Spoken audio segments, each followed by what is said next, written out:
जहाँ तक आपके प्रश्न के संदर्भ में जवाब की बात है, मध्य प्रदेश में 17 नवंबर को चुनाव होना है। खुशी की बात ये है कि आज आचार संहिता लगने के बाद जो झूठे वादों की झड़ी लगी हुई थी मध्य प्रदेश में, उस पे आज रोक लग जाएगी। और जहाँ तक प्रश्न मध्य प्रदेश में किसानों के मुद्दों का है, तो जो बुनियादी बातें हैं, जिनके लिए हम हमेशा लड़ते हैं, जिन बातों को हम हमेशा सामने रख के माँग करते आए हैं, उन पे पार्टियों का ध्यान ज़्यादा नहीं रहता है, वो लोक लुभावन बातों पर उनका ध्यान ज़्यादा रहता है। जैसे सुप्रीम कोर्ट ने कहा कि मुफ्त की योजनाओं पर बैन लगना चाहिए, लेकिन वो मुफ्त की योजनाओं से उनकी बाज़ आने का कोई तरीका दिखता नहीं है। आज हालात ये है कि इन योजनाओं के चलते मध्य प्रदेश में अभी सोयाबीन की कटाई चल रही है। कुछ दिन बाद धान की कटाई हो। पिछले वर्ष भी यही हुआ, इस वर्ष भी यही हो रहा है। इन योजनाओं के चलते खेतीहर मज़दूर मज़दूरी के लिए मनमाने दाम माँगते हैं। क्यों? क्योंकि उनको मुफ्त का राशन और मुफ्त की इन योजनाओं में फँसा दिया जाता है। उनको इस प्रकार का आश्वासन दिया जाता है कि तुम्हारा खर्चा तो सरकार उठा रही है और उसी के तर्ज पे वो वोट माँगते हैं। तो मज़दूर ना मिलने से जो थ्रेसिंग से हमारी कटाई होती थी, अब उसके लिए किसानों को जैसे कुओं में हम लोग सोच करते हैं कि भाई एक कुएँ से 10 लोग अपनी सिंचाई कर रहे हैं या ट्यूबवेल से कर रहे हैं। उस प्रकार से छोटे किसानों को सोच करके आपस में इकट्ठा होके हार्वेस्टर बुला के कटाई करना पड़ रहा है। तो हमारी कॉस्ट ऑफ कल्टीवेशन तो बढ़ ही रही है, हाँ, कॉस्ट ऑफ हार्वेस्टिंग भी बढ़ रही है। इन चीज़ों पे किसी का ध्यान नहीं है। अगर किसान को खेतीहर मज़दूर उपलब्ध नहीं होंगे, तो छोटा किसान कैसे सर्वाइव करेगा? क्या सरकार का ध्यान इस बात पे है? अभी हमारी सोयाबीन की फसल नष्ट हुई, एक पहले वर्षा हुई नहीं, फिर अति वर्षा हुई, फिर वर्षा हुई असमय-समय पे, फिर इल्ली उपड़ गई। एवरेज 2 कुंटल से ज़्यादा नहीं निकल पा रहा है कई जगह 1.5 कुंटल निकल रहा है। किसान लॉस में है, लेकिन सरकार बजाय उसका सर्वे कराती, पटवारी हड़ताल पे बैठ गए, आरआई से उन्होंने सर्वे नहीं कराया, आज आचार संहिता लग गई। जो मुआवज़ा राहत राशि हमें मिलनी चाहिए, उसके अते-पते नहीं। परसों ढोल पीटा गया कि बीमा डल गया है। मैं विदिशा जिले में बैठा हूँ या किसी किसान के खाते में बीमा नहीं डला है।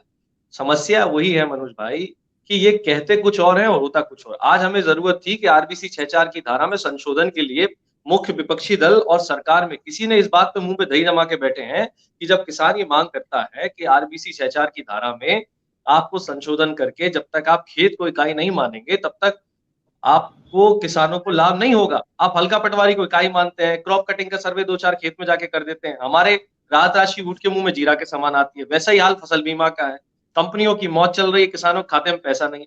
तो बुनियादी बातों से परे माँग कैसी की जाती है? कोई कहेगा हम कर्जा मुक्ति करेंगे, कोई कहेगा हम ब्याज मुक्ति करेंगे, कोई कहेगा हम 0% ऋण दे रहे हैं और इनके पीछे की सच्चाई क्या होती है? मैं कहता हूँ मध्य प्रदेश के किसान को आप ₹3000 क्विंटल गेहूँ का भाव दीजिए। उसी अनुपात में स्वर्गीय स्वामीनाथन जी आज हमारे बीच में नहीं है। उन्होंने जो C2+50 का फॉर्मूला दिया है लागत का 1.5 गुना लाभकारी मूल्य, उसके अनुरूप हमको फसल का दाम दीजिए। हमें समर्थन मूल्य पर गारंटी, खरीदी की गारंटी के कानून की बात करिए। ये सारी बातें राज्य सरकार चुनावों में क्यों नहीं कर रही है कि हमारे राज्य में हम इसे लागू करेंगे और केंद्र सरकार भी इन पे चुप रहती है।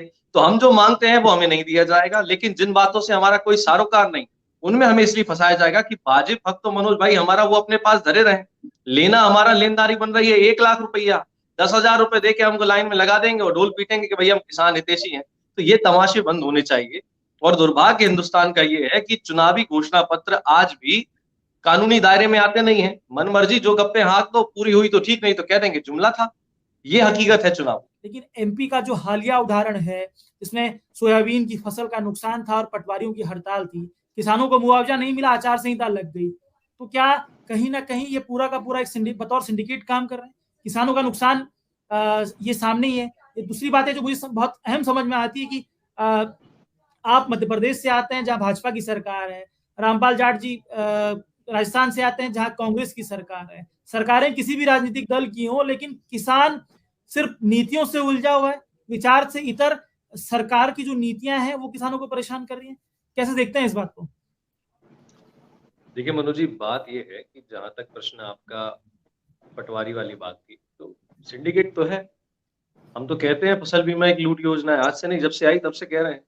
जितना प्रीमियम राज्य सरकार, केंद्र सरकार और किसान मिलके 1 हेक्टेयर का देता है बीमा कंपनी को, उतना भी बीमा कंपनी वापस नहीं करती।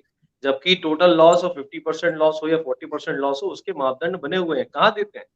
सबका सेटिंग होता है और राहत राशि में भी यही होता है। आएँगे, सर्वे करेंगे, कुछ लिख के चले जाएँगे। मैंने कहा ना, मैं क्यों कह रहा हूँ, बार-बार मैं हमेशा बुनियादी बात की माँग करता हूँ। मैंने कहा जिस दिन अगर आप खेत को इकाई मानेंगे, चाहे वो प्रधानमंत्री फसल बीमा हो, चाहे राहत राशि में मध्य प्रदेश की धारा आरबी जो राजस्व पुस्तक पत्रिका है उसकी धारा 64 हो। भाई मेरे पास मेरे खेत का पंचनामा है।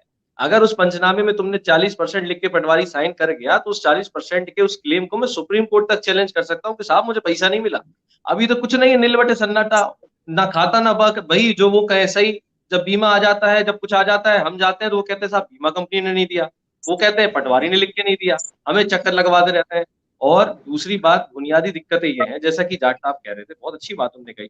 मैं उनके नॉलेज के लिए और आपके नॉलेज के लिए बता दूं, मध्य प्रदेश की जो मंडी अधिनियम है 1972 का, उसमें एक धारा है 36, उसमें 36A में ये लिखा हुआ है कि मंडी में कोई भी फसल जो है वो समर्थन मूल्य से नीचे नहीं बिकेगी, पहली बोली समर्थन मूल्य से लगेगी। हमारे मध्य प्रदेश में ये कानून सन 72 से है, लेकिन सरकार उसका अनुपालन नहीं करा पा रही है। समस्या ये है मनोज जी, इच्छा शक्ति अनुपालन के लिए चाहिए होती। धरा धराया कानून बना रखा है सन 72 से, कितनी सरकारें आ गई, कांग्रेस की, भाजपा की, कुछ नहीं हुआ। राष्ट्रपति शासन 2-2 बार लग गया, हमारे यहाँ कुछ नहीं हुआ। और आज भी आपको ताजा हालिया उदाहरण देता हूं, उसी धारा का हवाला देते हुए कलेक्टरों ने आदेश निकाला कि साहब समर्थन मूल्य से नीचे बोली नहीं लगेगी।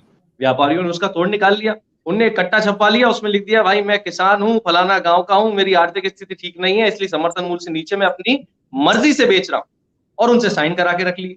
मतलब आपके कानूनों का तोड़ पहले से मार्केट में है, आप सख्ती से अनुपालन नहीं करा पा रहे। 2 लाइन लिखिए कि साहब समर्थन मूल्य से नीचे बोली लगने पर FIR का प्रावधान करिए, 2-4 को जेल में बैठ दीजिए, अपने आप कानून सही हो जाएगा। आप सारे कानूनों के लिए सख्त है, लेकिन किसान के लिए सख्त नहीं है।